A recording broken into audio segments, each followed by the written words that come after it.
Papa Dudo. La Union ang isa sa mga travel destination na gusto kong mapuntahan. At nabisita ko ang lugar na yon noong 2019. Hindi ko makakalimutan ang experience kong yon sa La Union dahil yon ang unang pagkakataon na nakaramdam ako ng kababalaghan. Tawagin niyo na lamang po ako sa pangalang Aldred. Nagtatrabaho ako bilang computer technician sa isang ospital sa Makati. Matagal ko na talagang gustong puntahan ang La Union. Pero dahil sa busy na schedule namin sa trabaho, ay natagalan bago ko ito nabisita. Kaya naman noong nasakto ang undas sa long weekend, ay ginamit na namin ang opportunity na yon para magbakasyon sa LU. Kasama ang kaibigan kong si Jim ay plinano namin ang long weekend trip namin sa San Juan, La Union. Ako ang natoka sa paghahanap ng transient house na tutuluyan namin samantalang si Jim naman ang gumawa ng itinerary. Mula sa Facebook ay may nakita akong transient house na sikat at aesthetic tignan. Agad ako nag-book ng 2-bedroom para sa aming dalawa, Papa Dudut. Sa kabilang banda ay naghanap naman si Jim ng mga sikat na kainan, pasyalan at bar na pwede naming puntahan sa 3 araw ng pananatili namin doon. Matapos makumpleto ang pagpaplano ay agad kaming nagpunta sa pinapangarap kong lugar matapos kaming mag-file ng leave sa aming mga trabaho.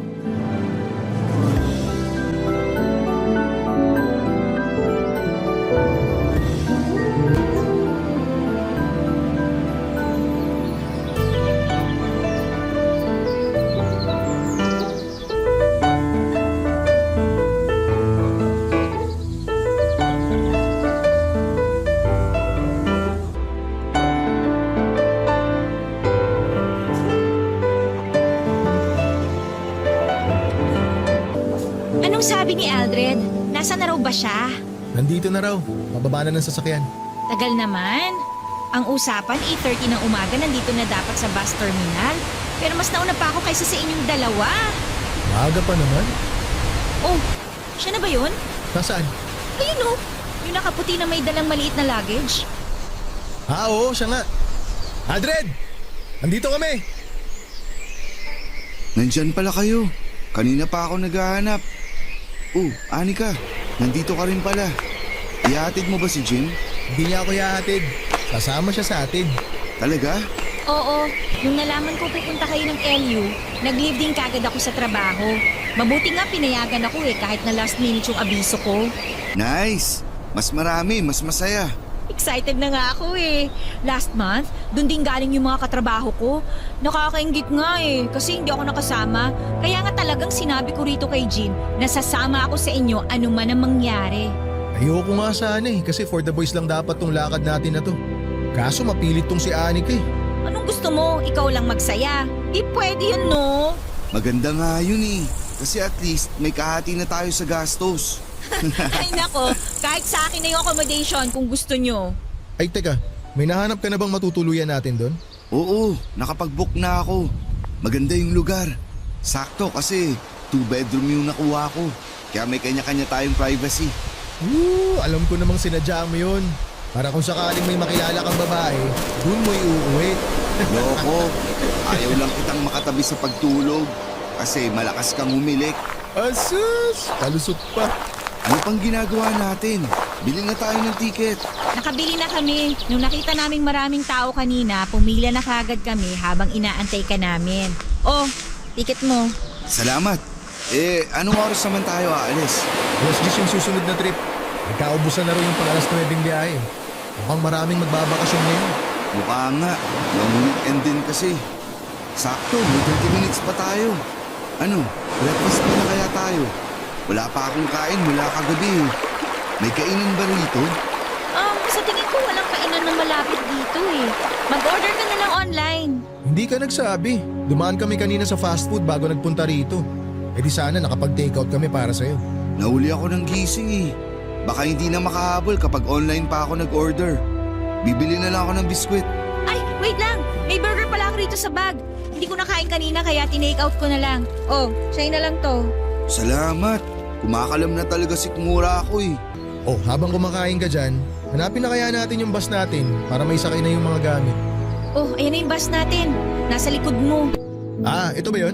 Oo, yan yun. 82158 yung bus number. Ah, okay. Asan kaya yung konduktor nito? Pwede na kayang sumakay? Excited ka naman masyado. Mamaya pa naman alis niyan eh. Talagang excited na ako. Kagabi pa ako ready umalis eh. Maganda yung itinerary na ginawa ko, tol. Gumawa ka pa talaga ng itinerary? Puro inuman lang din naman ang pupuntahan nyo doon. Siyempre, dapat nakaschedule para masubukan natin lahat ng bar dun. Ah, basta ako, yung dagat ang habol ko. Ako rin. Matagal na akong hindi nakapagdagat eh. Ano pang hinihintay nyo? Sumakay na tayo sa bus. Ang init dito sa labas eh. Sige, tara. Pwede na ba? Pwede na yan. Pagkababa namin sa bus terminal ng La Union ay agad kaming sumakay ng jeep papunta ng San Juan. Katulad ng inaasahan ay marami kaming nadatnan doon na katulad naming turista din. Napakaganda ng San Juan, Papadudut. Medyo crowded nga lang dahil maraming bakasyonista. Pero para sa akin ay sulit na yon ang pinili naming lugar na puntahan. Kaso nga lang ay hindi pa man nagsisimula ang unang araw namin doon, ay sinalubong na agad kami ng kamalasan. Ang transient house kasi na binuko online ay nag-overbook ng mga guests. Ang nirentahan namin lugar ay naibigay sa guests na mas naunang dumating kesa sa amin.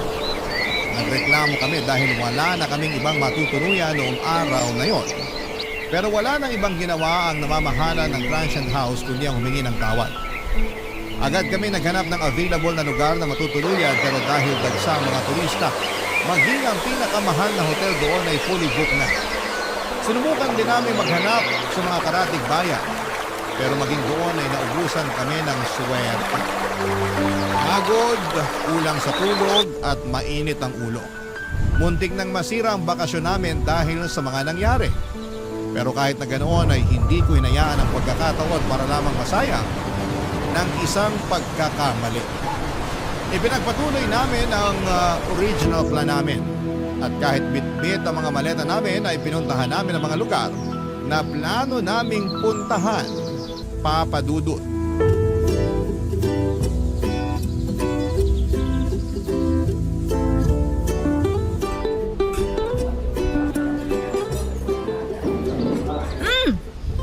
In fairness ha, medyo mahal pero masarap tong kape nila dito ha. Isa to sa mga resto na talagang dinadayo dito sa La Union. Nagbasa ako ng mga comments sa pagkain nila rito. Marami ang good reviews sa page nila. Hindi siya matamis pero hindi rin naman masyadong mapait. Sakto lang yung lasa. Nako, sure ako. Magugustuhan to ng mga coffee lover. May isa pa dito na masarap din ang kape. Check ko mamaya sa listahan ko. Uy, Aldred, ang tahimik mo naman dyan. Nagche-check ako ng matutuluyan. Baka may available na. Dapat pala dinala ko na lang yung sasakyan ko para kahit papaano pwede tayong matulog doon kung sakali. Ay, kasalanan to nung may-ari ng transient house eh. Bakit kasi nag-overbook sila ng customer? Nakakainis nga eh. Pasensya na talaga ah. Ako pa naman ang nakatoka sa accommodation. Hindi mo naman kasalanan eh. Pero kung ako lang ang masusunod, maglalatag na ako rin sa lobby. Bahala na mabala yung may-ari. Nakakatawa yun. Sana nga ganun na lang yung ginawa natin. Diba? Kasalanan naman yun ng may-ari eh. Di magdusa sila. Ma'am, sir, order niyo po. Smoked bangus, stuffed squid, garlic butter soup po, tsaka 3 rice. Order complete po? Opo, kumpleto na. Thank you po, kuya. Welcome po. Kung may order pa po kayo, tawagin niyo lang ako. Salamat po. Bango! Enjoy your meal po. Kuya, sandali lang. Yes, sir? Baka naman may iba ka pang alam na hotel dito or transient house na pwedeng mag-walk-in. Yung bino kasi naming transient, hindi pala na-reserve. Wala tuloy kaming matutuluyan ngayon. Dito po sa tapat, sir, may paupahan dyan. Na-check niyo na po ba? Nalibot na namin yung buong lugar dito eh. Punuan na talaga. Ah, ganun po. Nagbabaka sakali lang ako na baka may alam ka pang nakatago dyan na available. Kahit boarding house na kung meron. May alam po ako pero medyo malayo siya rito. Ayun, may alam daw si kuya. Okay lang tol kahit malayo. Ang mahalaga may matutulugan tayo ngayong gabi. Isang sakay lang naman po ng jeep tapos tricycle. Tabing dagat din po pero malayo siya rito sa mga kainan. Medyo paliblib na yung lugar. Basta may maayos na CR, okay na ako doon. Gusto ko na nga rin talagang maligo eh. May kontak ka ba nung may-ari para matawagan na namin? Baka kasi maunahan na naman kami. Huwag po kayo mag-alala. Ako po yung caretaker doon. Bakante pa yung lugar. Talaga? Nice! Kami na kukuha nun. Sige po. Tatawagan ko na lang po yung kapatid ko para malinis na yung lugar. Anong pangalan ng place para ma-search ko sa map? Wala po siya sa online maps eh. Pero kung maantay niyo ako, pwede ko po kayong samahan mamayang break ko kung gusto niyo. O sige, mas maganda yun. Pero may signal naman ng cellphone doon, kuya. Meron naman po ma'am. O yun lang naman po ang kailangan ko, tsaka maayos na banyo. Masaya na po ako doon. Naku, salamat. Hulog ka ng langit. Ano palang pangalan mo? Sunny Boy po. Ako naman si Aldred. Siya si Jim, tapos si Anika. Hello po, nice to meet you. Nice to meet you din po. Sige po, maiwan ko na muna kayo para matawagan ko na yung kapatid ko at maihanda yung lugar. O sige, salamat Sunny Boy. Oh my gosh! Sa wakas, may place na tayo! Mabuti na lang naisip kong tanungin si Kuya. Oo nga, buti na tanong mo si kuya. Inaantok na rin ako eh. Gusto ko sana umidlit bago manood ng sunset mamaya. Ako, kanina ko pa gustong maligo sa dagat. Ako, gutom na ako. Kumain na tayo. Mukhang masarap tong kusot na to ah.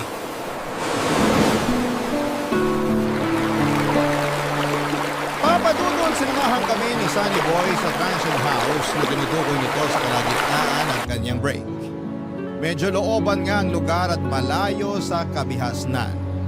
Pero kahit na ganoon ay wala na kaming karapatang magreklamo dahil yun na lang talaga ang choice namin para may matuluyan kami noong araw na yon. Pagkarating namin sa Transient House ay medyo hindi ko inaasahan ang itsura nito. Para itong old house na naisip nilang gawing paupahan. Hindi mo aakalain na transient ito dahil parang matagal na panahon nang walang nakatira doon. Mura lang naman ang singil sa amin ni Sunny Boy sa 3 araw na pananatili namin doon kaya hindi rin kami talo kung sakali.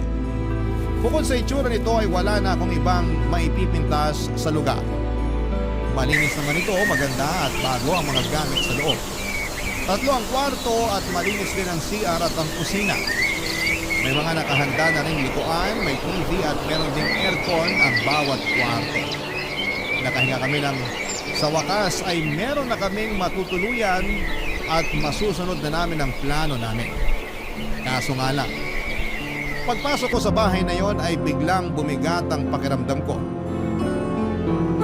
Para bang pakiramdam ko ay hindi kami welcome doon. Wala pang 1 oras simula nang dumating kami ay sumama kaagad ang pakiramdam ko at sumakit ang ulo ko. Hindi ko alam noon na ang nararamdaman kong yun ay warning na pala sa mga bagay na mararanasan ko sa susunod na 3 araw. Papa Dudut.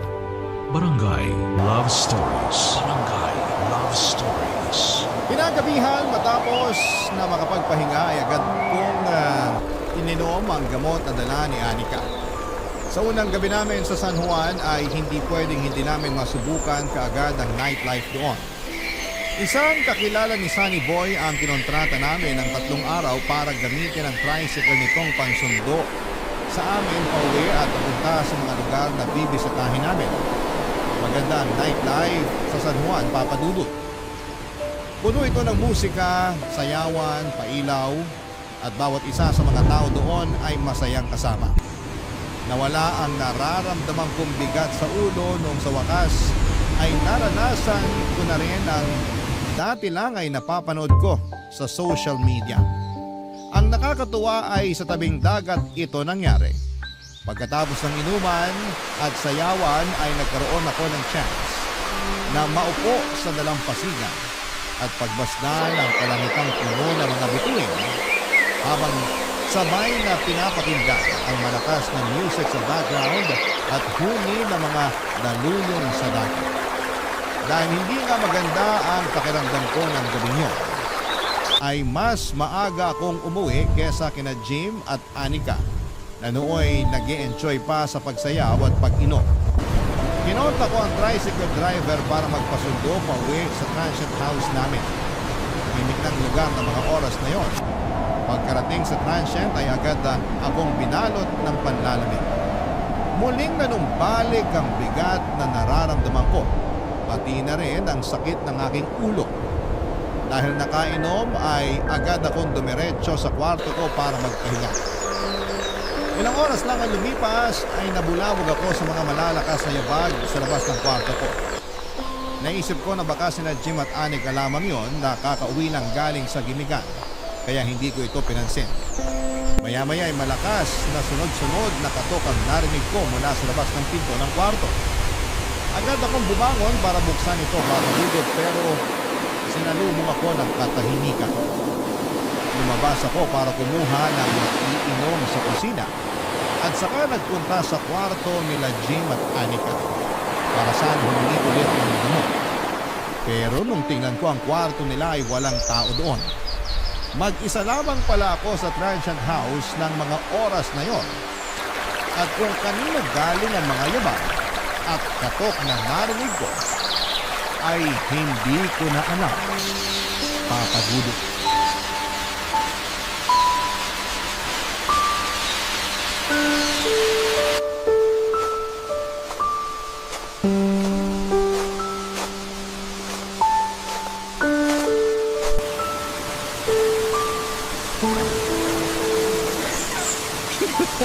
Diba? Grabe, ang saya! Oh, Aldred, aga mo nagising ah. Kauuwi niyo lang? Oo, doon kami natulog sa tabing dagat. Paano? Literal na dun kayo sa buhangin natulog? Hindi. May nakilala kasi kaming grupo ng mga BPO employee na nagbabakasyon din. Sumuhin kami sa kanila tapos doon na rin kami natulog kasi may dala silang mga tent. Ang saya nga eh. Sayang hindi mo sila nakilala. Magkikita-kita ulit kami mamayang gabi. Hindi na kasi namin makontak si Manong driver kagabi. Feeling ko tulog na siya nung time na yon kaya no choice na talaga kami kundi matulog na rin doon.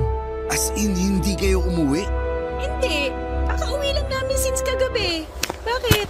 Akala ko umuwi kayo saglit tapos lumabas din agad. Bakit naman kami uuwi tapos aalis din? Hindi ko alam.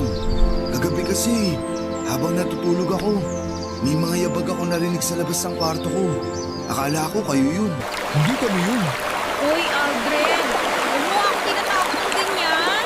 Baka naman si Sunny Boy lang yun. Ano naman gagawin ni Sunny Boy dito ng ganung oras? Aba malay ko. Tapos eto pa, may kumatok din sa kwarto ko. Malakas na katok na para bang nagmamadali. Tapos nung bumangon ako, wala namang tao. Sinek ko yung kwarto nyo. Wala din kayo. Kaya akala ko umuwi ko tapos umalis din. My gosh, bigla akong tinayuan ng balahibo. Uy, wag ka naman nananakot dyan. Seryoso ako. Alam ko kung ano yung narinig ko. Baka naman nananaginip ka lang. Hindi na nga ako nakatulog simula nun eh. Nagluto na lang ako ng maaga, tsaka inantay ko kayo na makauwi. Di ba nga naman si Sunny Boy ngayon? Baka chinecheck lang niya tayo. Oo nga. Eh di ba dyan lang siya nakatira sa malapit? Hindi naman siguro yung mambubulabog ng ganung oras. Tsaka may trabaho yun sa umaga. Kaya sure ako maaga yun natutulog. Lasing ka lang kaya kung ano-ano naririnig mo. Kumain na nga tayo. Ano ba yung niluto mo? Niluto ko na lang yung dala kong instant noodles. Tsaka yung grocery nating itlog. Halina kayo, kumain na kayo. Mauna na kayong kumain. Maliligo muna ako. Baho ko na eh. Sige, maligo ka na muna. Pagtatabi na lang kita. Maupo ka na dyan, Jim. Tol, so ano namang ginawa mo rito kagabi? Nag-uwi ka ng babae, no? Natulog nga lang ako kagabi. Masama pakiramdam ko eh. Tsaka lasing na rin ako kaya wala na akong oras mang babae. Sus! Walang namang kausap mo kaya aminin mo na. May kasama kang babae kaya yun yung mga ingay na narinig mo kagabi. Hindi mo lang maalala kasi lasing ka na. Kahit itanong mo pa kay kuya na naghatid sa akin, wala akong dinalang babae rito. Anong kahit itanong sa kanya, siya nga yung nagkwento sa akin nun. Ano? Sinabi niyang may kasama akong babae kagabi? Oo! Nakwento niya sa akin kanina habang nasa biyahe kami ni Anika pa uwi dito. Sabi niya, nung ibinaba ka raw niya, may babaeng nag-aantay sa may pinto. Gagi! Wala nga akong kasama kagabi. Mag-isa lang ako rito. Ito, kinuwento niya lang yung nakita niya. Huwag ka na kasing magsinungaling. Eh, ako rin naman eh. Kung hindi ko lang kasama si Anika, uwi talaga ako ng babae rito. Wala talaga, Tol. Isa lang ako umuwi kagabi. O sige na, mag-isa ka na kung mag-isa ka.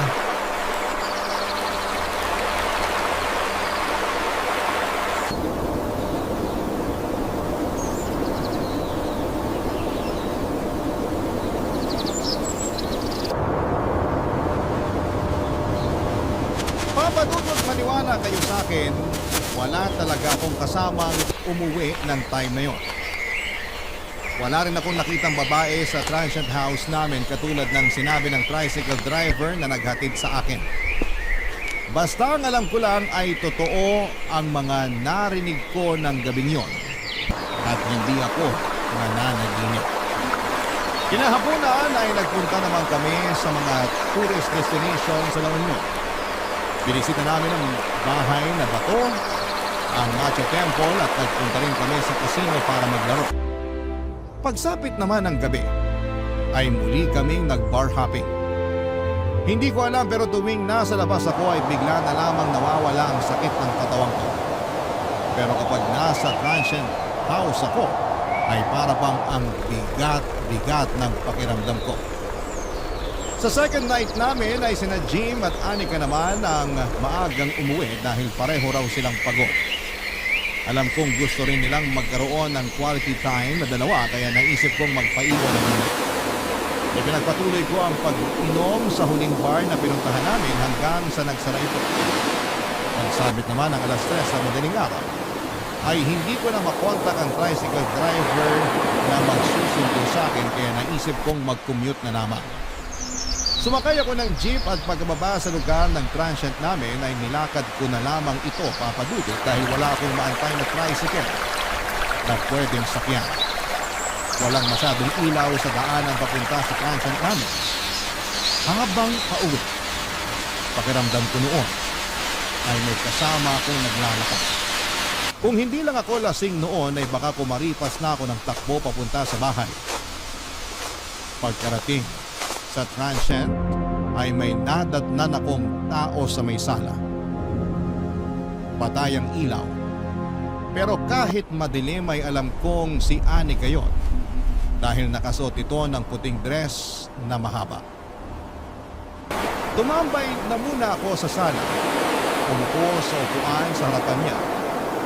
Saka ko ikinuwento na naglakad lamang ako pauwi papadulot. Pero hindi niya ako sinasagot.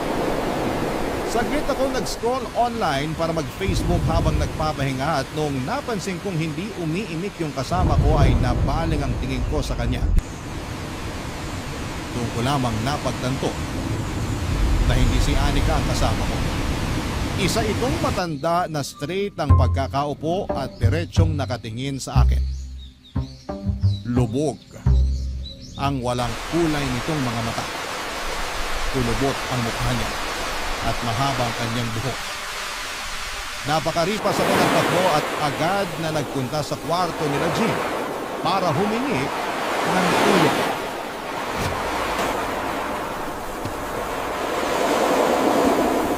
Jimmy! Nasip kayo dyan! Balagpag naman kung makakatot. Aldred! Nauuwi mo lang ba?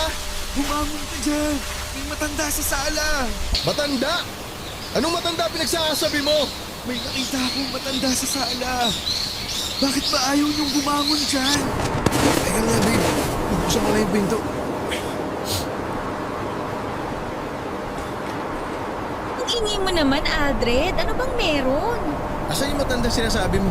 Halika, samahan niyo ako. Nandun siya sa sala. Anong matanda? Okay ba? Ba't naman magkakaroon ng matanda rito? Asan ulit? Sa sala? Halika, samahan niyo ako. Natatakot akong bumalik dun mag-isa eh. Ay, naku, sige. Pakita mo sa akin. Nasaan? Dali, lumakad ka ron. Tumakan kita. Sandali, hintayin niyo ako. Huwag niyo akong iwan dito. Nadatnan ko siya kanina pagkarating ko. Akala ko nga si Anika yun eh. Tinanong ko pa siya kung bakit di pa siya tulog. Kanina pa kami tulog ni Jim. Tsaka paano magkakaroon ng matanda rito? Eh, nakalak yung pinto. O, nandito na tayo sa sala. Nasaan yung sinasabi mo matanda? Nandito siya kanina. Nakaupo siya dyan. Magkatapat nga kami. Anika, pakibuksan mo nga yung ilaw. Wait lang. Nasaan na yun? Nandito lang yun kanina. Nakita ko siya, tol. Maniwala kayo sa akin. Sandali nga lang, huminahon ka muna. Ikwento mo sa amin yung buong pangyayari. Sige. Nung pagkababa ko ng jeep galing sa bar, wala akong mahanap na tricycle. Kaya naglakad ako pa uwi rito. Tapos, habang naglalakad ako, pakiramdam ko may sumusunod sa akin. Sa labas pa lang, nanlalamig na ako eh. Eh bakit hindi ka nagpahatid kay kuya na driver ng tricycle? Hindi ko na siya makontak. Madaling araw na rin kasi. O tapos, ano nangyari pagkarating mo rito? Pagbukas ko ng pinto, walang ilaw. Tapos, naaninag ko yung matanda na nakaupo dito sa sala. Akala ko si Anika yun, kaya umupo rin ako para kausapin siya. Kinausap mo? O ano sabi? Wala, hindi siya sumasagot. Tapos, habang nagsa-cellphone ako, tinignan ko siya for the first time. Doon ko na-realize na hindi siya si Anika. Matanda siya, tol. Galit na galit siyang nakatingin sa akin. Ay, tapatin mo nga ako, tol. May tinira ka ba sa huling bar na pinanggalingan mo? Lakas ng amats mo eh. Wala akong tinira na drugs. Hindi ako nagsisinungaling. Maniwala kayo. Totoo yung nakita ko. Sige na. Tama na yan. Mataas na yung balahibo ko sa mga sinasabi mo eh. Alam mo, Aldred, tinatakot mo sarili mo. Yung kwento mo pa lang na parang may nakasunod sa'yo, dun pa lang gumagawa ka na ng ikatatakot mo eh. Lasing ka lang. Pahinga ka na. Hindi, tol. Kahit nakainom ako, alam ko yung mga nangyayari. Tol, hindi ako maniniwala sa'yo hanggat hindi ko nararanasan yung mga sinasabi mo. Matulog ka na lang. Sandali.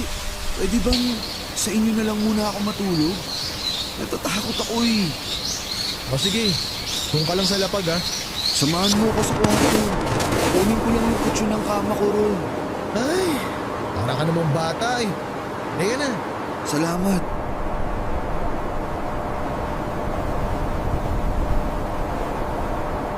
Papadudot kahit nakainom, pagod at kahit kasama ang mga kaibigan ay hindi pa rin ako nakatulog ng kanino. Kapag nakapikit ako ay palaging pumapasok ang itsura ng matanda sa isipan ko. Para bang anytime ay bigla na lamang siyang magpapakita sa akin. Pakiramdam ko, bawat sulok ng kwarto kung saan ay nababaling ang tingin ko ay may nakatayong tao. Kahit na wala naman akong nakikita. Pagsapit ng umaga ay saka lang ako nakatulog. Kaso nga lang ay ilang oras pagkatapos noon ay bigla akong nagkaroon ng masamang panaginip. Nagising ako na hinihingal at pawis na pawis kahit nakabukas naman ang aircon. Wala na noon sina Jim at Anika sa loob ng kwarto at dinig na dinig ko sa labas ang boses ng dalawa habang nagkwekwentuhan. Sinubukan kong bumangon pero hindi ko may galaw ang katawan ko, papadudot. Para ako na-paralyze sa kinakahigaan ko. Maya-maya ay napansin ko ang isang babae na nakatayo hindi kalayuan sa kinakahigaan ko. Biglang bumilis ang tibok ng puso ko nang bigla na lamang itong lumapit sa akin. Hindi ko kita ang mga paa niya pero sa tingin ko ay nakalutang siya. Tumigil siya sa may paanan ko at muli kong nakita ang mukhang nagbigay sa akin ng trauma. Ang matanda na nakita ko ng madaling araw pag-uwi ko ay ang matanda na nakatayo sa paanan ko. Nakatitig siya sa mga mata ko at galit ang kanyang mga tingin. Gusto kong sumigaw pero walang boses na lumalabas sa bibig ko. Pinilit kong igalaw ang mga kamay ko pero parang wala talaga akong kontrol sa katawan ko ng time na yun. Ang ginawa ko ay pumikit na lamang ako saka nag-usal ng panalangin. Maya-maya ay biglang gumaan ang pakiramdam ko, papadudot. Pagbukas ko ng aking mga mata ay wala na ang matanda. Nakakagalaw na rin ako at mabilis akong bumangon at hinanap ang mga kaibigan ko. Agad ako nagayos ng gamit ko at kinaya sina Jim at Anika na maghanap na lamang ng ibang matutuluyan. Barangay Love Stories. Barangay Love Stories. Papadudod sinabihan akong OA ni Jim dahil masyado ko raw pinapalaki yung masamang panaginip ko. Para sa akin ay hindi panaginip ang mga nangyari. Totoo ang mga nakita ko at 2 beses na nagparamdam sa akin ang matandang yon. Pero dahil malapit na rin namang matapos ang bakasyon namin, ay hindi na pumayag sina Anika at Jim na lumipat ng matutuluyan. Total ay uuwi na rin kami at hindi na kami umalis pa sa transient na yon hanggang sa matapos ang bakasyon namin. Wala akong ginawa noon kundi ang bumuntot sa 2 kong kaibigan kahit saan sila magpunta. Ayoko noong maiwang mag-isa dahil baka bigla na namang magpakita sa akin ang matanda. Simula kasi noong may nagparamdam sa akin ay para bang lagi na mayroong elementong nakabuntot sa akin. Lagi akong tinatayuan ng malalim. Kahit na nasa labas kami at napapalibutan ng maraming tao ay para bang laging may nakatingin sa akin. Naglalamig ang buong katawan ko at laging mabigat sa pakiramdam yon. Sa huling gabi namin sa San Juan ay nag-request sina Jim at Anika na mamasyal silang 2 na hindi ko na kailangan pang sumama. Gusto raw nilang magkaroon ng moment bilang magkasintahan. Ayoko sanang pumayag dahil ayoko maiwang mag-isa sa transient pero pagod na rin ako noon at masama na rin ang pakiramdam ko. Noong iniwan nila ako ay tumambay lamang ako sa labas ng transient at doon ko hinintay ang pag-uwi ng mga kasama ko. Doon ay nadatnang ko si Sunny Boy na magtitirik sana ng kandila sa harap ng transient, Papa Dudut.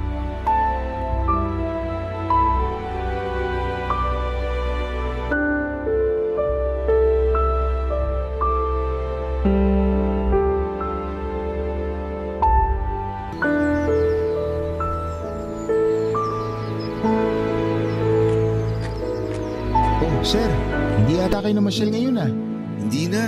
Medyo masama pakiramdam ko eh. Ganun po ba?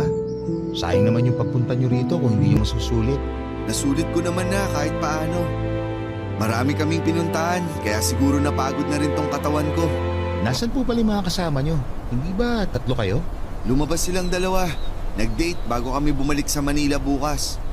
Ang tagal nga nila eh. Kanina ko pa sila hinihintay. Magdidilim na, wala pa sila. Baka pauwi na rin po siguro yung mga yon.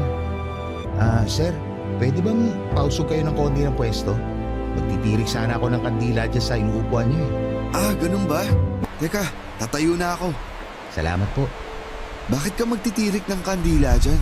Nakalimutan ko kasi magsindi ng kandila ng undas. Kaya ngayon ko na lang gagawin. Para saan naman yan? Nakasanayan na kasi namin dito na magtirik ng kandila sa labas ng bahay pagkatapos bumisita sa sementeryo. Kanina lang ako nakabisita doon kaya ngayon din ako magsisindi ng kandila. Talaga? May ganun pala? Akala ko kasi sa sementeryo lang ipinagtitirik ng kandila yung mga namayapa na. Sa pagkakaalam ko po, may mga nagsisindi ng kandila sa labas ng bahay nila kasi naniniwala sila na tuwing undas, dumadalaw daw yung mga yumao sa dati nilang tahanan. Yung kandila raw nagsisilbing liwanag nila sa kabilang buhay. Ganun pala yun. Para kanino naman yung kandilang sinisindihan mo? Para kay Lola Saling. Siya yung dati may-ari nitong bahay na tinutuluyan niya bago nila naisipan gawing paupahan to. So tama nga ako na dating bahay to. Opo, bahay to ng matanda. Matanda? Hindi kaya siya yung nagpaparamdam sa akin? Ano po yung ibig mo sabihin na nagpaparamdam? 2 beses na siya nagpapakita sa akin eh. Unang pasok ko pa lang sa bahay na to. Mabigat na talaga pakiramdam ko. Kaya pala... Paano nagpakita? Nagparamdam sa iyo mismo si Lola Saling? Oo, ganun na nga. Nakwento ko na to sa mga kasama ko. Pero hindi sila naniwala. Lasing kasi ako eh. Nung una siya nagpakita sa akin. Saan? Dito mismo sa transient? Oo, dun sa sala. Akala ko nga yung kasama naming babae yung nadatnan ko. Sinamahan ko pa nga siya eh. Tapos late ko na na-realize na hindi si Anika yung kasama ko, kundi isang matanda. Tapos kahapon naman, nagpakita siya habang natutulog ako. Nakatayo siya sa paanan ko. Nakatitig sa akin. Galit na galit. Ano itsura niya? Maliit na mahaba ang buhok. Kulubot ang muka at malaki ang mga mata. mukhang totoo nga yata yung mga sinasabi nila na nagmumunto nga rito si Lola Saling. Ibig mong sabihin, hindi lang ako ang nakaranas nun? Dati na talaga nila sinasabi na may multo sa bahay na to. May isang tanod noon ang nakapansin na may babaeng nakatayo dito sa tapat ng transient. Dito mismo sa kinatatayuan natin. Tapos nung nakaraang taon, may reklamo din yung mga tumuli dito na marami daw silang naririnig na kalabog sa kalagitnaan ng gabi. Bigla tuloy akong kinilabutan. So, totoo nga yung mga nakita ko? Hindi ko lang guni-guni yun, tulad nung sinasabi sa akin ng mga kasama ko. Hindi ko alam kasi hindi ko pa naman naranasan yung mga nakukwento sa akin. Pero hindi ikaw ang una nagsabi sa akin yan. Na nagpaparamdam nga si Lola Saling sa bahay na to. Pakiramdam ko nga, parang nandito siya ngayon eh. Pero mabait naman si Lola Saling. Nung nabubuhay pa siya, isa ako sa mga tinulungan niya para makapag-aral. Kahit na, hindi na dapat siya nandito kasi matagal na siyang patay. Maganda siguro na magdasal na lang tayo para sa kapapayapa ng kaluluwa niya. Mabuti pang Lola Saling, kung nandito ka man ngayon, sana huwag mo naman pong gambalain yung mga nandito sa bahay. opo, aalis na rin naman po kami bukas eh. Pasensya na po kung naabala namin kayo. Mababait po sila kaya huwag po kayo mag-alala. Oo nga po. Sir, magdasal na lang po kayo kapag nagparamdam siya ulit. Paano po yan? Maiwan ko na po kayo. Teka, saan ka pupunta? Uuwi na po ako. May gagawin pa ako sa bahay. Sandali. Pwede bang dito ka muna? Masama muna ako habang wala pa yung mga kaibigan ko. Natatakot talaga ako eh. Ganun po ba? O sige, dito na lang muna ako.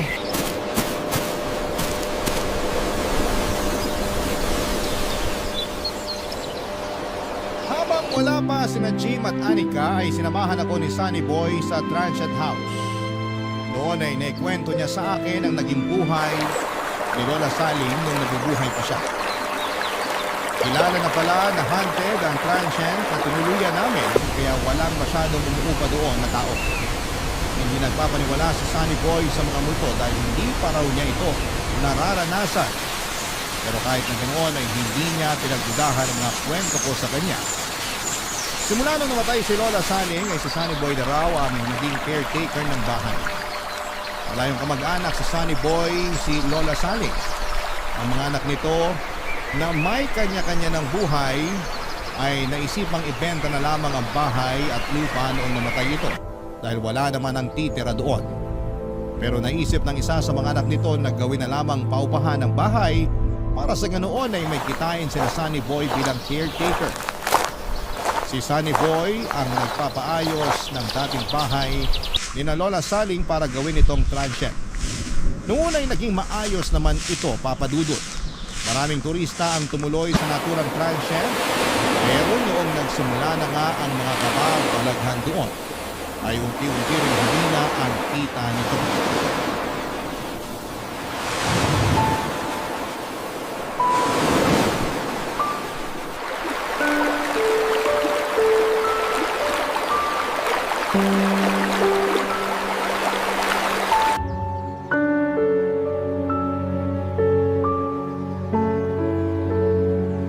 Dating teacher si Lola Saling eh.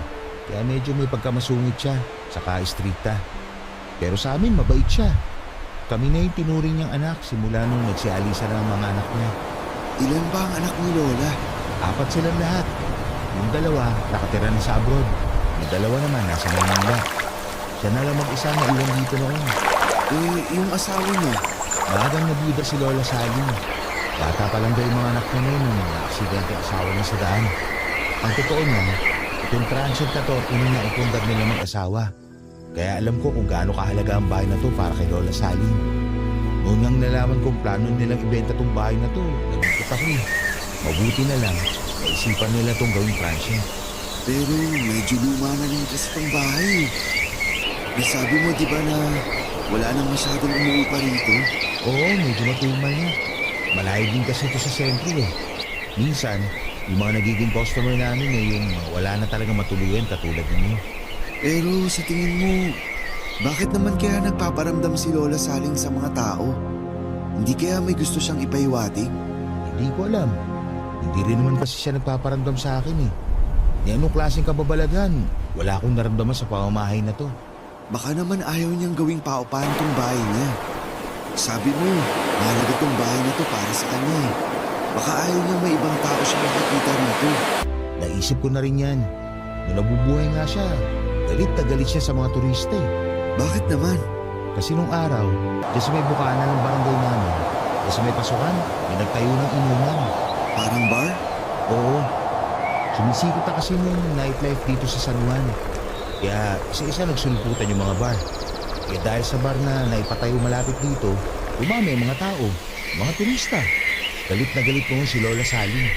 Bakit naman siya nagalit? Eh paano naman kasi matutulog yung matanda kung gabi-gabi siya nagbilamag ang ingay ng mga taong dumadaan galing sa galaan. Nasira daw yung katahimikan ng lugar dahil sa mga mahilig uminom na walang ibang ginawa kundi ang magkalat at magwala. Sa bagay, may punto nga rin naman siya. May pagkakataon nga noon na may nag-aaway dito mismo sa harap ng bahay niya. Ang ginawa niya, kumuha siya ng isang palangganan ng tubig saka ibinusa nag-aaway. Eh, paano naman siya namatay? Siguro dahil na rin sa katandaan. Natatnan na lang namin siyang walang buhay dito sa sala ng bahay niya. Nakaupo sa rocking chair, hindi na gumagalaw, hindi na humihinga. Hindi niyo na siya itinakbo sa ospital? Hindi na, diniretso na namin sa punerarya. Kaya hindi na rin namin nalaman kung anong rason na pagkamatay niya. Ngayon alam ko na kung bakit siya sa sala nagpakita. Doon pala siya namatay. Tapos yung kwarto na sinasabi mo kung saan tabi ng mo, yun yung kwarto niya nung nabubuhay pa siya. Grabe, tumatayo balahibo ko.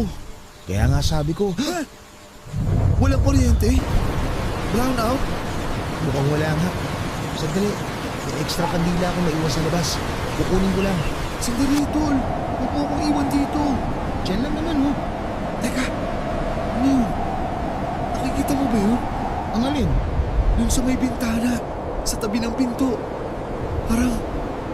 Parang may nakasilip na matanda. Sir, huwag niyo naman po akong takutin. Hindi kita tinatakot. Tingnan mo kasi. Tao yun, di ba? Nakatingin siya sa atin. Sir, sige ha. Mauna na po ako sa inyo. Baka hinahanap na po ako sa amin. Sandali! Huwag mo ko iwan dito.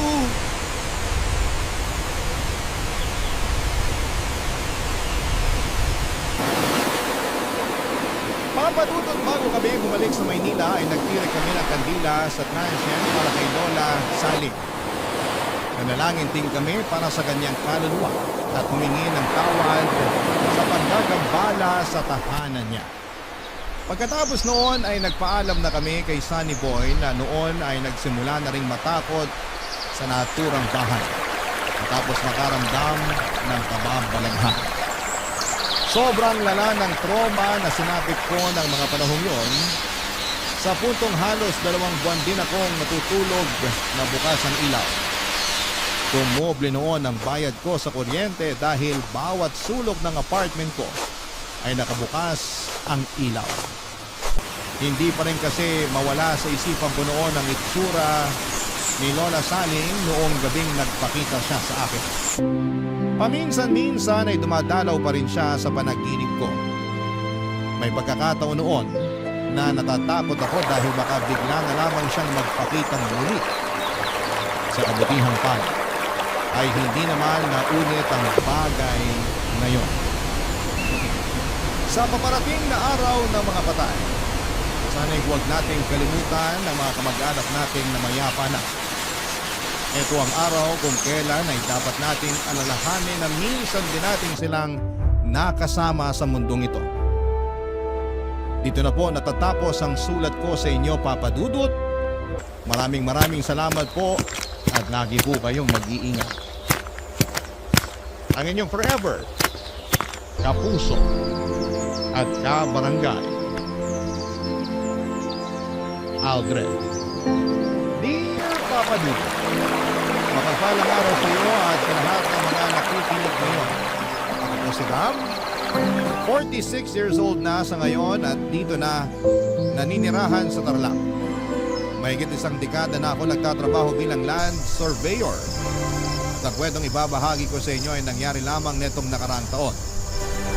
Hindi po ako umiinom ng alak pero meron po akong matinding bisyo. At yon ay ang pagsasabog. Nagsimula lang ako sa pagtutupada na may maliit na pamusta hanggang sa maging passion ko na ang pag-aalaga ng mga panabong na manok na nilalaban ko naman sa malalaking sabungan. Maswerte kasi ako sa samok.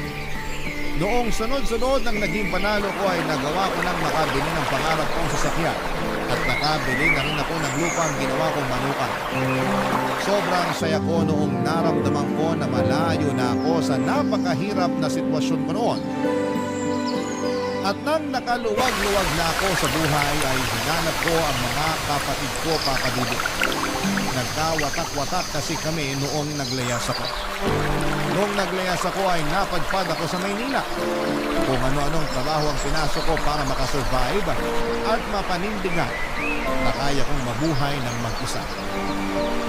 Nang matanggap ako bilang panadero sa isang malaking bakery ay natuwa sa akin yung mag-asawang may-ari kaya kinupkop nila ako at pinag-aral. Itinuring din nila ako bilang tunay na anak kahit na may mga anak na sila ng panahong yun. Ang kaso nung nakatapos na ako ng pag-aaral ay magkasunod naman silang pumanaw. Hindi ko na po i-detalye kung paano ko nahanap ang mga kapatid ko pero noong nagkita-kita na kami, hindi ako nagdalawang isip na tulungan din silang makabangon sa buhay kahit paunti-unti noong nakakaangat na ako. Kinuha ko ang kapatid kong si Ellie para pag-aralin dahil siya lamang ang nakita ko noon na porsigido makatapos ng pag-aaral. Nang mabalita ng tatay ko na maganda na ang buhay ko ay gumawa siya ng paraan para makausap ako. Nakiusap siya na kung pwede ay kunin ko na lamang siyang tagabantay sa manukan ko para magkaroon siya ng trabaho. Kahit galit pa rin ako sa kanya ng mga panahon yun, ay pinagbigyan ko pa rin siya papadudot. Kung tama man o mali ang naging desisyon ko, ay hindi ko na yon inisip pa noon, papadudot.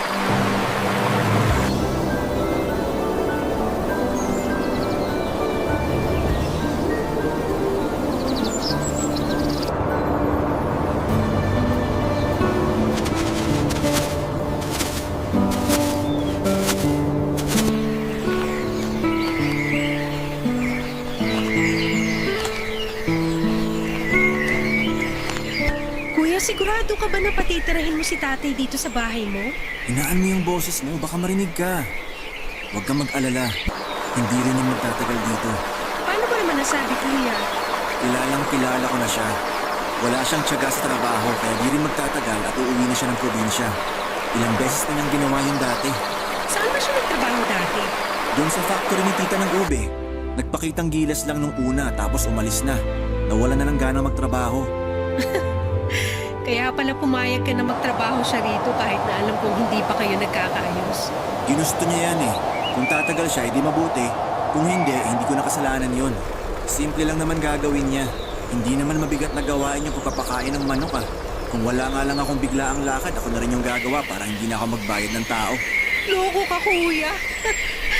Simple nga magpakain ng manok, pero yung mga manok mo naman, 100 piraso.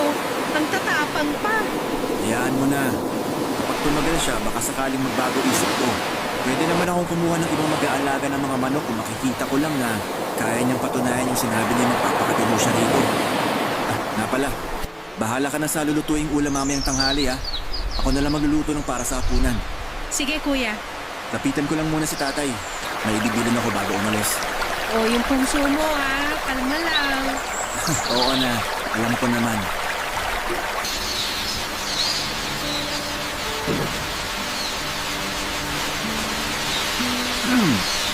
Tay, napakain na ba lahat ng mga manok? Hindi pa. Marami pa pala yung nandun sa dulo. Hindi mo naman sinabi na ganito pala kalawak tong manukan mo. Sana kumuha ka man lang na makakatulong ko. Abay, kulang yung 1 oras sa pagpapakain pa lang ng mga manok mo. Paano kung papainumin ko pa? Yan kasi hirap sa inyo. Gusto nyo ng trabaho pero kapag nahirapan kayo, puro naman reklamo.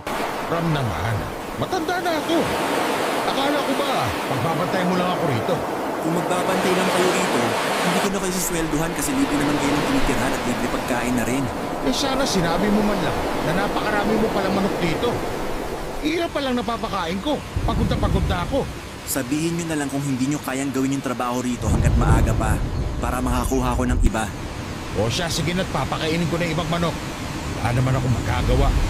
Bayaran lang naman ako rito eh. Kung yang inireklamo nyo ay kumikilos na lang kayo, tapos na sana yung trabaho nyo. Akala ko pa naman, magiging maayos yung buhay ko kapag sumama ako sa'yo. Aalilain mo lang naman pala ako rito. Anong aalilain? Ibabayaran ko naman yung pagkatrabaho nyo. Tsaka sino bang nagpumilit na pumunta rito? Hindi ba kayo rin naman? Gusto nyo yata, aabotan na lang kayo ng pera eh. Makapagsalita ka parang napakataas mo na. Tandaan mo, walang anak na magiging matagumpay kung hindi dahil sa magulang. Asikasuhin nyo na lang yung mga manok para wala tayong problema. May lakad ako ngayon. May pagkain naman sa bahay, luto na yon. Kung di nyo gusto yung ulam, magluto na lang kayo. Tay, ayoko ng kalokohan ha. Hindi pwede alak dito, kaya kung gusto nyong uminom, huwag na kayo magtrabaho sa manukan ko. Sus! Ona! Bakit ka na kung aalis ka? Papa Dudut, kinakausap ko naman noon si tatay pero hindi ko pa rin siya lubusang napapatawad sa pagtakwil niya noon sa akin dahil lamang sa gusto kong makatapos ng pag-aaral. Pero hindi ko rin naman pwedeng itanggi na may malaking parte siya sa pagkatao ko. Pero kung tungkol sa kung ano ang naabot ko sa loob ng maraming taon, ang usapan ay wala siyang parte doon. Sariling sikap ko ang lahat. Pero mas minabuti kong hindi na lamang siya patulan sa salitang binitawan niya para hindi na lumanapa yung hindi namin pagkakaunawaan. Papadudot batid ko na madalas na nai-invalidate yung pakiramdam ng mga anak kung may galit sa magulang. Pero sa kaso namin ng tatay ko ay masasabi kong hindi mababaw ang dahilan ng galit ko sa kanya. Hindi ko na lamang po idedetalye, masyado po kasing komplikado.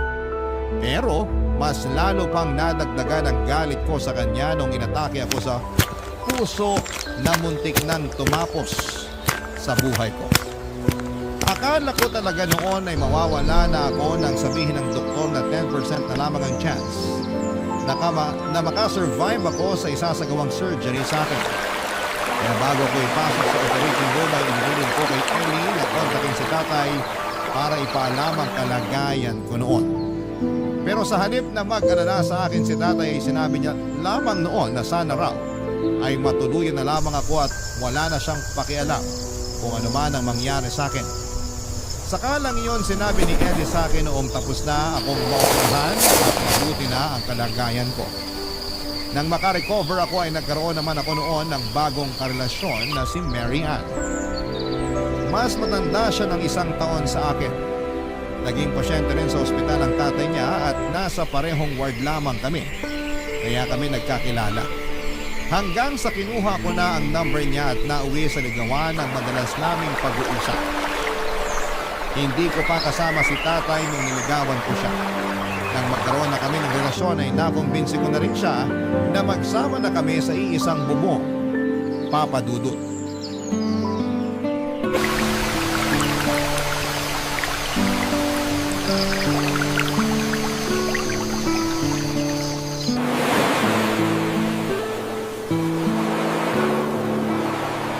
Ang ganda mo naman, ate. Buti sinama ka na ni Kuya rito. Kala ko hindi ka na ipapakilala sa akin eh. Kwento lang kasi nakakarating sa akin. Naku, matagal na akong kinukumbinsi ng kuya mo na dito na tumira. Nabanggit niya nga na nauna lang daw ng ilang linggo yung tatay niyo. Ah, nasan nga pala siya? Nandun sa kubo sa may manukan. Tambayan niya yun tuwing tanghali. Ilang taon ka na nga pala, ate? Sure ako hindi kayo magkaedad ni Kuya. Hindi talaga. Pero sa tingin mo, ilang taon na ako? Feeling ko nasa mid-30s ka na. Tama ba? Ikaw talaga, masyado mo naman akong pinapabata. 46 na ako. Wow! Talaga? Grabe ha! Hindi halata! De, anong sabon mo? Regular soap lang, ano ka ba? Kayang-kaya namang ma-achieve yung ganito basta malinis sa katawan at hindi palaging nagpupuyat. Ayun lang. Puyatera kasi ako eh. Bata ka pa naman. Huwag ka masyadong magpaka-stress sa buhay. Ay, teka. Ikaw ba may boyfriend na? Wala pa. Talaga? Hindi ka pa nagkaka-boyfriend kahit isang beses?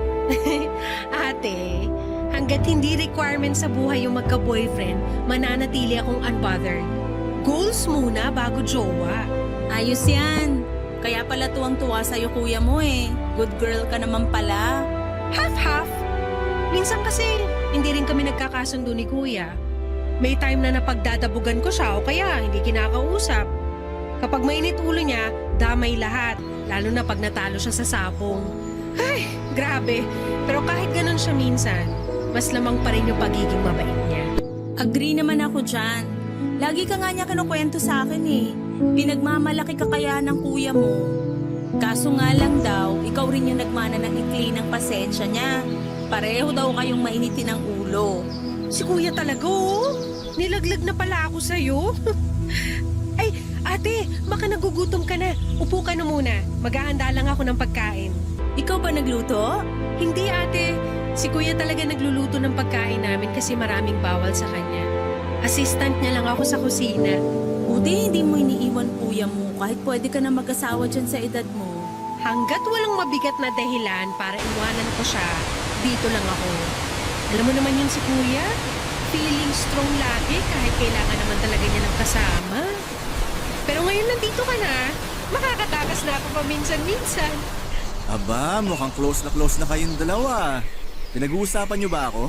Wala lang kaming alak dito, kuya. Pero kanina ka pa namin ginagawang pulutan.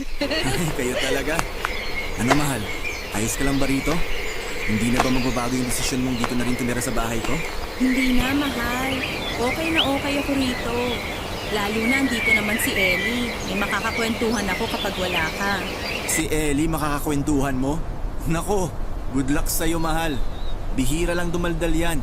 Biruin mo, kaming dalawa na nga lang yung magkasama dito noon pero bihira pa kami magkausap sa sobrang tahimik niyan. Kung may nagpapakita lang sanang multo dito, sila na lang kinausap ko. Huwag ka maniwala, ate. Sinacharot ka lang ni kuya. Ay nako, nagbardagulan pa kayong magkapatid. Ang mabuti pa, kumain na tayo. Sa susunod, ako naman yung magluluto para sa inyo.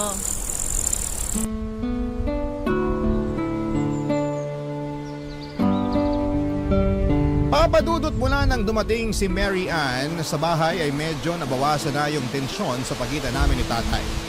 Siya kasi ang gumagawa ng paraan para magkausap kami ng tatay ko. Lalo na kapag sabay-sabay kaming kumakain. Napansin ko rin noon na mabilis lamang silang nagkasundo. Hindi naman nakapagtataka yun dahil marunong makisama si Mary Ann. Isa pa ay malambot ang puso niya sa mga matatanda kagaya ni tatay. Kalauna naman ay naging okay na rin kami ng tatay ko. Kumuha na ako noon ang makakatulong niya sa manukan para siya na lamang ang magbabantay. Marunong kasi siya pagdating sa mga manok kaya nakakatiwala ko rin noon sa kanya. Pati yung pagkukondisyon ang ilalaban ko sa sabok.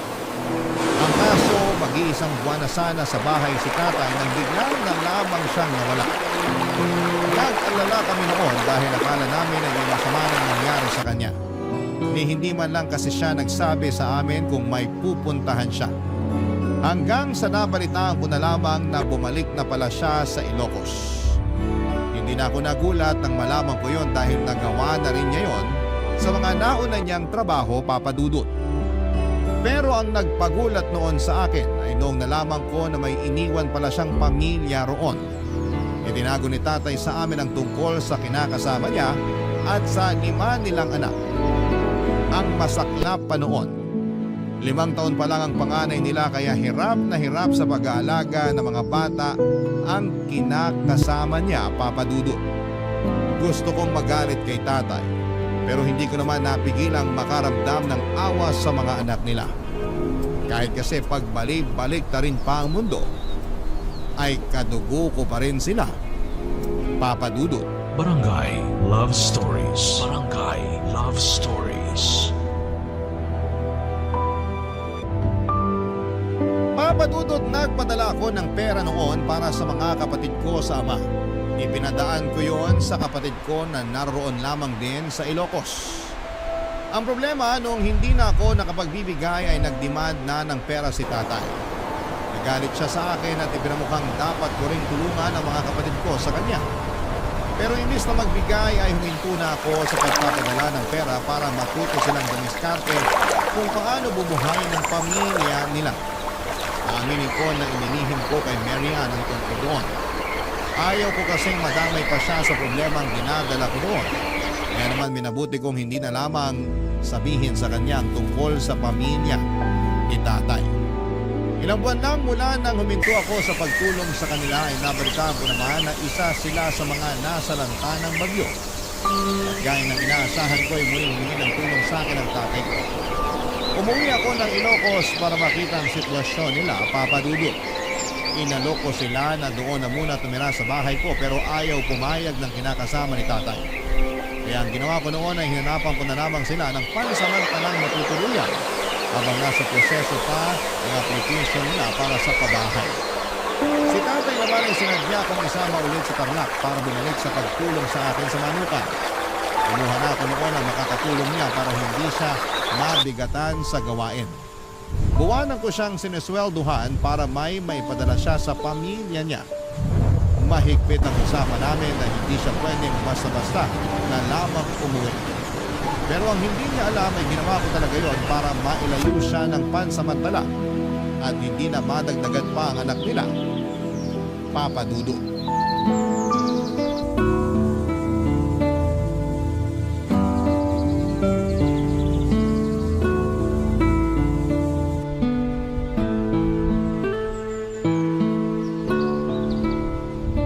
Tay, kain na po tayo.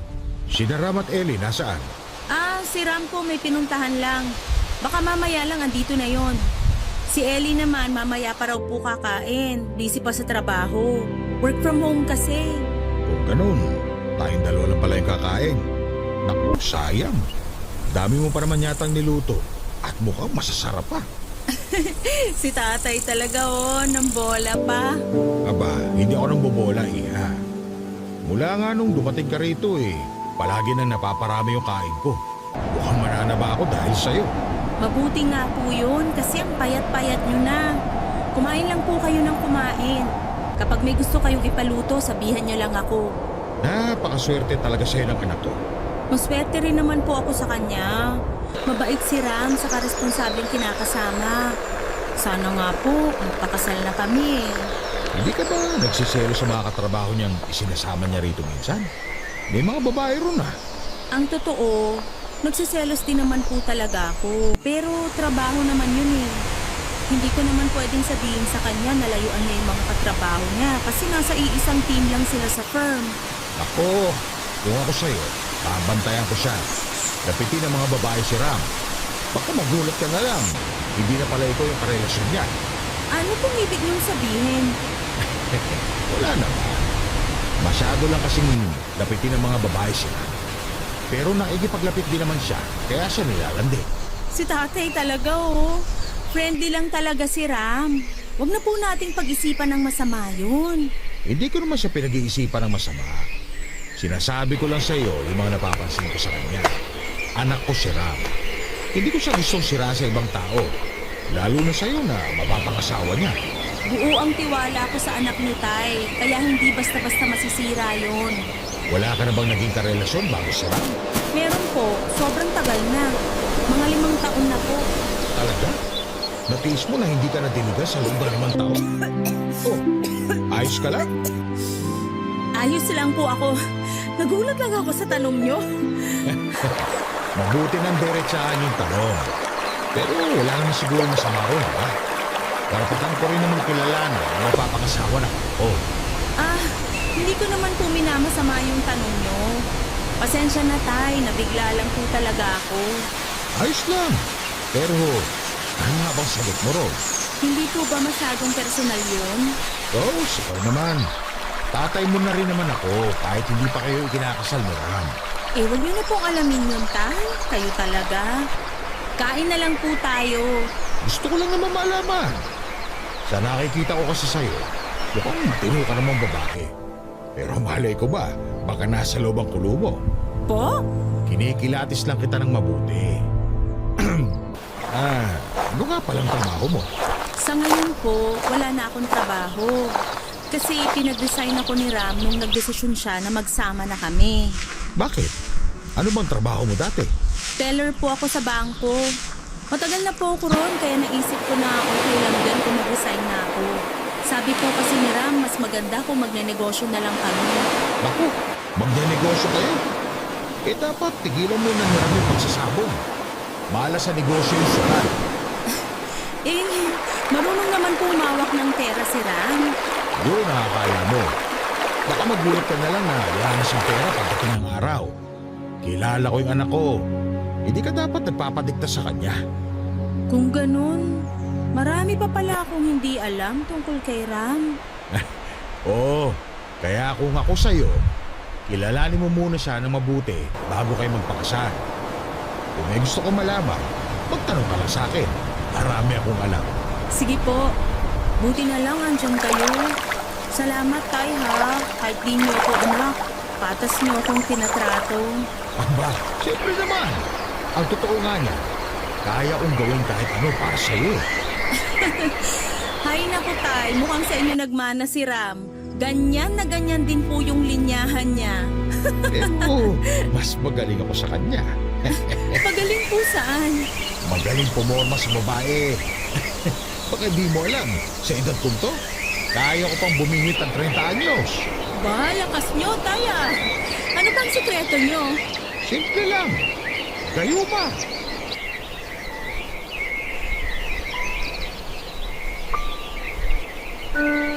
Papadudot, kararating ko lamang noong araw na yon pero hindi ako natuloy sa pagpasok sa bahay dahil narinig kong nag-uusap sina Tatay at Mary Ann. Hindi ko nagustuhan ang mga narinig ko. Kilala ko ang tatay ko lalo na kung paano siya pumorma sa isang babae. Ayoko mang pag-isipan ng masama ang paglapit niya kay Mary Ann ay hindi ko mapigilan ang sarili ko. Noong buhay pa kasi si nanay, ako mismo ang nakahuli kay tatay na may kasamang ibang babae na hinahalik-halikan niya habang naglalakad sila sa tabing kalsada. At hindi yon ang unang beses na nagbabae siya dahil mga kapitbahay na mismo namin ang nagsusumbong kay nanay. Tuwing nasa bahay ako ay hindi ko binibigyan ng pagkakataon na makapag-usap ng matagal sina Tatay at Mary Ann. Batid ko naman na malambot ang puso ng mapapangasawa ko sa mga kagaya ni Tatay pero hindi ko na nagugustuhan ang malisyosong tingin ng tatay ko sa kanya. May mga pagkakataon kasi na nahuhuli ko si Tatay na pinapanood si Mary Ann kapag nagwawalis at nakatungo. Medyo nakikitaan na kasi siya ng sa mga sinusuot niyang damit. Pinagsabihan ko naman siya noong una pero nakasanayan na talaga niya ang pagsusuot ng mga damit na bitin sa tela. Hinaya ko na lamang siya para hindi na kami mag-away pa.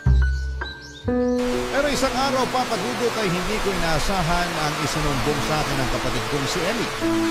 Nahuli niya raw si Tatay at Mary Ann na naghahalikan sa kusina noong araw na umalis ako para makipag-meeting sa mga katrabaho ko sa pier. Hindi ako naniwala noong una pero napag-isip-isip ko. Ni minsan ay hindi pa nagsinungaling sa akin ang kapatid ko at wala rin naman akong nakikitang dahilan para gawin niya yon sa akin.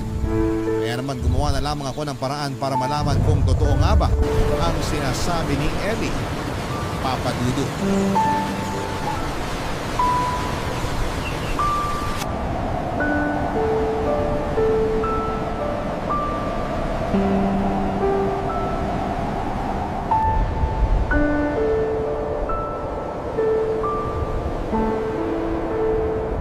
O ano? Iniwan ka na naman ni Ram. May lakad daw siya. Mga lakad na ayaw kang isama. Hindi ka pa ba nagdududa? Dati naman naiintindihan ko yung mga ganong lakad niya eh. Pero pagkatapos kong malaman yung mga kwento niyo tungkol sa mga babae niya, Siguro naman ngayon, gising ka na sa katotohanan. Hindi kayo bagay ng anak ko. Isang malaking siraulo mo yun. buti na lang nandyan ka para sa akin. Ginagawa mo lahat ng hindi kayang gawin ng anak mo.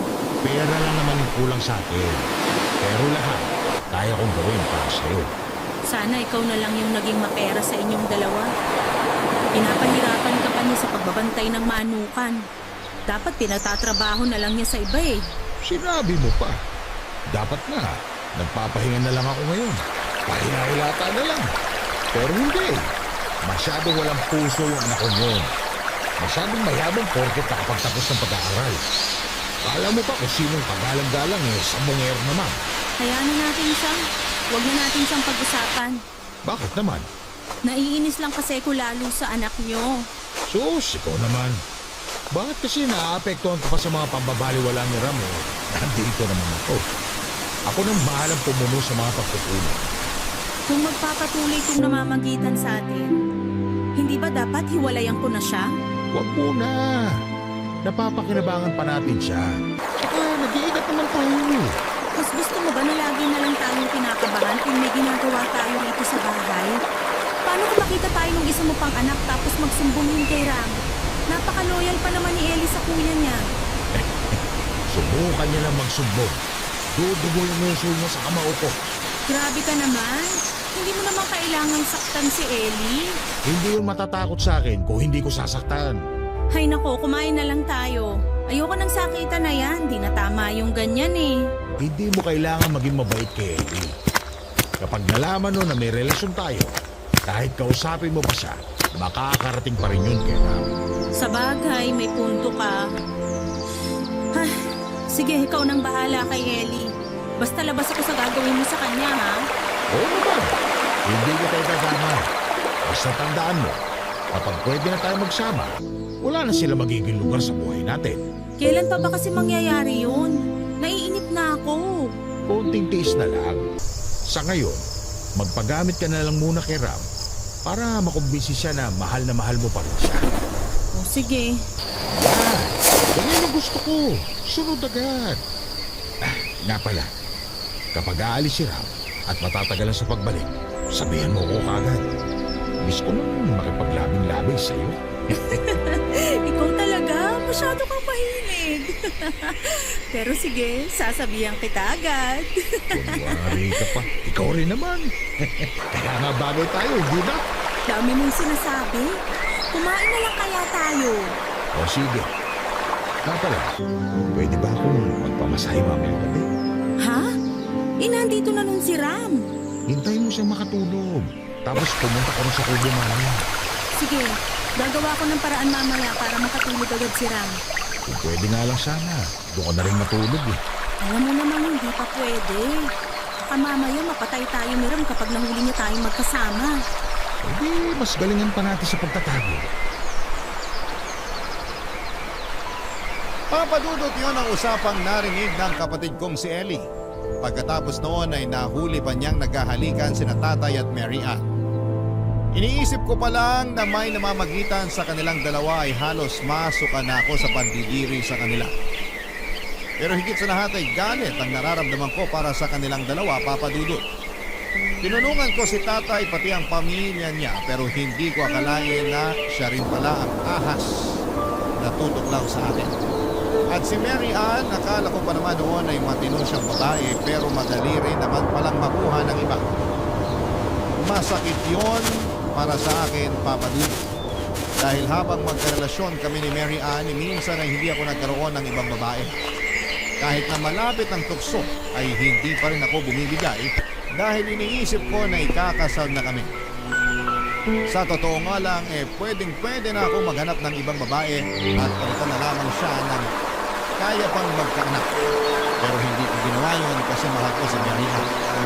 Pero hindi ko akalain na sa ganong edad namin ay magagawa pa rin niya na magloko, Papa Dudut. Kahit na alam ko na nagsasabi man ng totoo si Ellie, ay gumawa pa rin ako ng paraan para kumpirmahin ang mga sinasabi niya. Hindi ko muna kinumpronta sina Tatay at Mary Ann gaya ng gusto mangyari ng kapatid ko. Naghintay ako ng tamang panahon hanggang sa mabuo sa isipan ko ang isang plano. Papa Dudut, sinabi ko kay Mary Ann na mawawala ako ng ilang araw dahil may titignan kaming lupa sa Iloilo. Pero ang totoo ay hindi naman talaga ako aalis. Dahil gusto ko lamang silang hulihin sa akto na may ginagawang kalokohan sa bahay habang wala ako. Barangay Love Stories. Barangay Love Stories. Papa Dudut, matapos kong umalis sa bahay ay bumalik din ako kinagabihan. At pagpasok ko noon sa kwarto namin ni Mary Ann ay naabutan ko sila ni Tatay na may ginagawang kamunduhan. Sa tindi ng galit ko noon ay pinalayas ko silang dalawa, Papa Dudut. Hindi ko na inisip kung may pera ang tatay ko nang umalis siya. Hindi ko kasi akalain na magagawa nila yon sa akin at doon pa sila mismo gagawa ng kalokohan. Sa kwarto namin ang babaeng sana'y mapapangasawa ko na. Papa Dudut, sinubukan namang humingi ng tawad ni Mary Ann pero hindi ko na siya pinagbigyan. Malinaw ang ginawa niyang panloloko sa akin at hindi ko yon kayang palampasin. Isa pa ay dinahilan niya noon na ginagayuma lamang siya ng tatay ko kaya nagkaroon sila ng relasyon. At noong alam ko na may namamagitan sa kanila, saka lamang daw siya bumalik sa huwisyo. Siyempre Papa Dudut, hindi ko pinaniwalaan ang dahilan niya dahil para sa akin ay isang malaking kalokohang ginagayuma siya ng tatay ko. Ginusto niya na may mangyari sa kanila at mas lalong ginusto niya na magkaroon ng relasyon sa isang taong para na rin niyang ama. Ilang buwan mula nang palayasin ko si tatay ay nakarating naman sa akin ang isang masamang balita.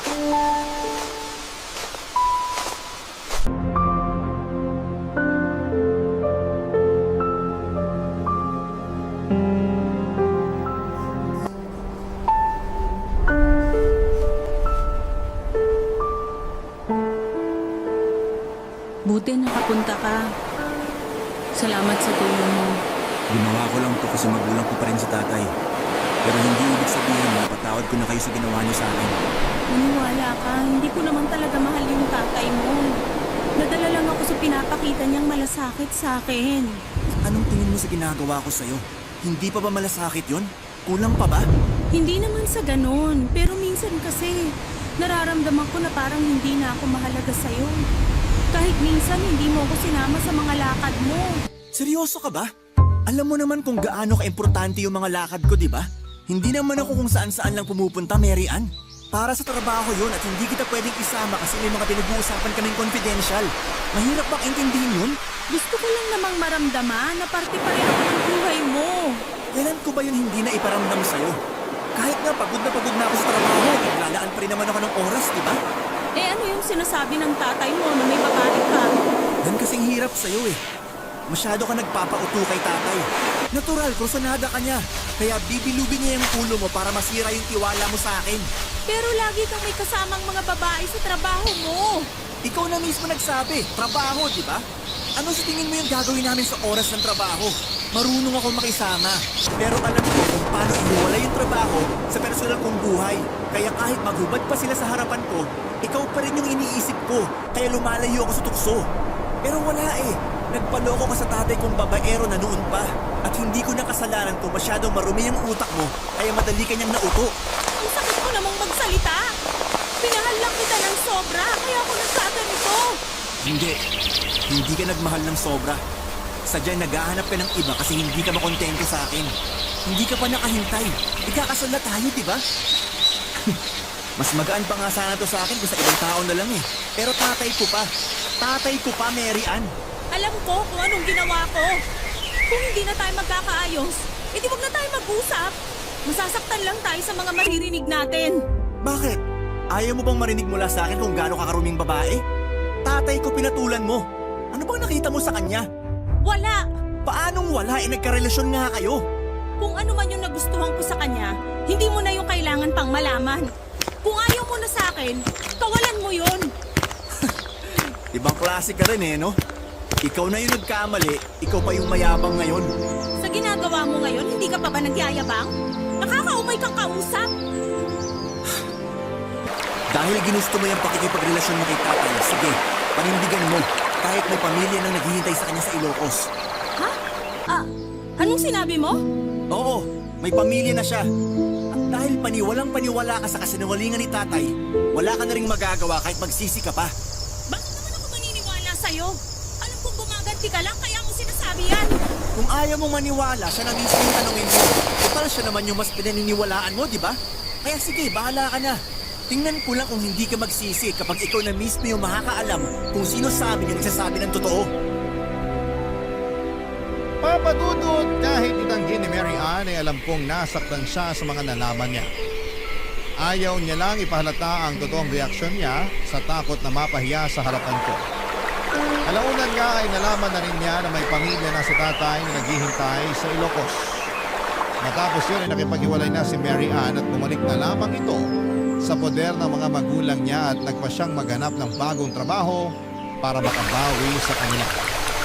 Sobra kong nadismaya sa kanya dahil naloko siya ni tatay ng ganon katindi.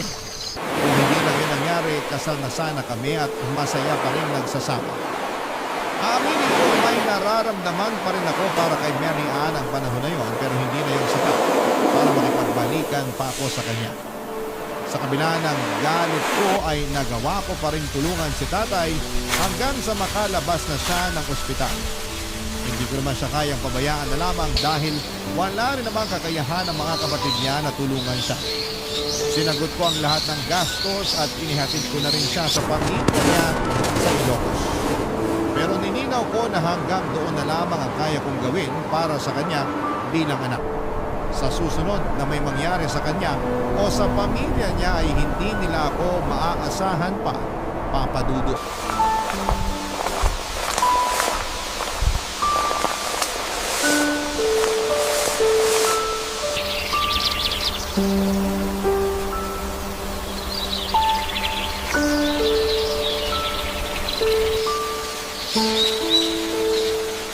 Anong ginagawa niyo rito? Baka pwedeng dito na ulit ako magtrabaho. Wala na kasi mapasukan dun sa akin. Hindi ko na problema yon. Natulungan ko na kayo. Hindi pa ba sapat yon? Magugutom yung mga kapatid mo. Kaya mo ba silang tiisin? Gusto ko lang kayo tulungan noon. Pero bakit parang bigla ko na lang silang naging responsibilidad ngayon? Sino bang may gustong magparami ng anak? Alam niyo naman na matandaan na kayo pero puro sakit sa ulo pa yung ginagawa niyo. Kapag nagka-problema naman, lahat na lang akin. Laging, Ram, tulungan mo naman kami. Nakakasawa rin, Tay. Alam kong galit ka lang ngayon dahil sa naging relasyon namin ni Mary Ann. Nakalipas na yun. Baka naman pwede mo nang patawarin ng tatay. Akala niyo ba ganun lang yun kadali? Sige na naman anak. Kahit para na lang sa pagiging ama ko sa'yo. Pagiging ama? Pagiging ama ba? Yung nakisalo ka rin sa mapapangasawa ko? Ang baboy niyo! Alam ko namang mali yung nagawa namin kaya ka nagagalit ng ganyan. Pero matanda na ako. Hindi ko alam kung hanggang kailan pa ako rito sa mundo. Huwag na natin sayangin yung panahon para sa galit. Mauubos ka lang anak. At sa tingin niyo hindi pa ako naubos sa ginawa niyo? Wala na, Tay. Wala na ako natitirang awa para sa inyo. Kaya kung ipipilit niyong tulungan ko pa kayo, ngayon pa lang, sinasabi ko nang wala na kayong aasahan sa akin. O sige, kung hindi mo kaya patawarin ngayon, kahit bigyan mo na lang ako ng trabaho. Kahit ako na lang yung gumawa ng lahat ng gawain sa manukan mo, hindi na ako magre-reklamo. Hindi na ho. May nakuha na akong taga-alaga sa mga manok ko. Hindi ko na kayo kailangan dito. Anong ibig mo sabihin? Pauwi mo na lang ako sa Ilocos sa ganitong kalagayan? Na wala man lang akong kapera-pera? Sino ho bang may gusto na pumunta kayo rito? Hindi ko naman kayo pinilit, di ba? Hindi mo nga ako pinilit. Pero konting konsiderasyon naman. Tatay mo pa rin ako. Wala akong tatay na kasing baboy nyo.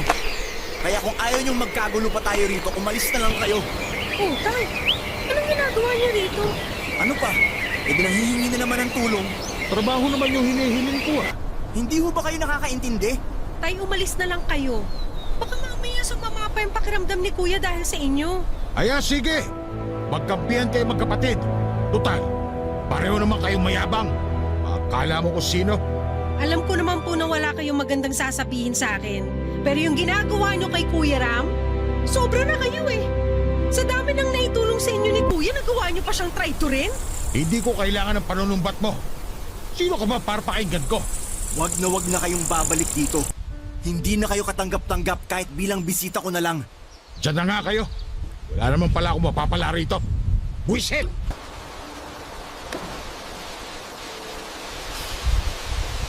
Pasuyo nga ng tubig, Ellie. Parang tumaas na naman bibi ko kay tatay. Ang kapal na mukha niyang pumunta pa rito. Kumalma ka muna, Kuya. Huwag ka na magpakagalit ng sobra. Baka pumapano ka pa eh. Wait lang ha, kukuha ko ng tubig mo. Malamig ba yan? Oo, Kuya.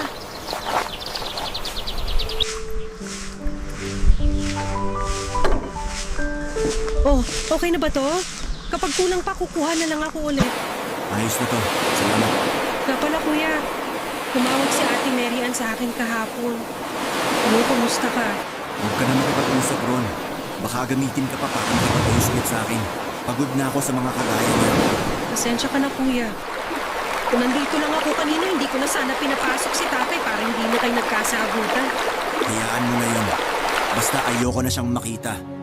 Mula sa araw na to, hindi ko na siya kinikilala bilang ama.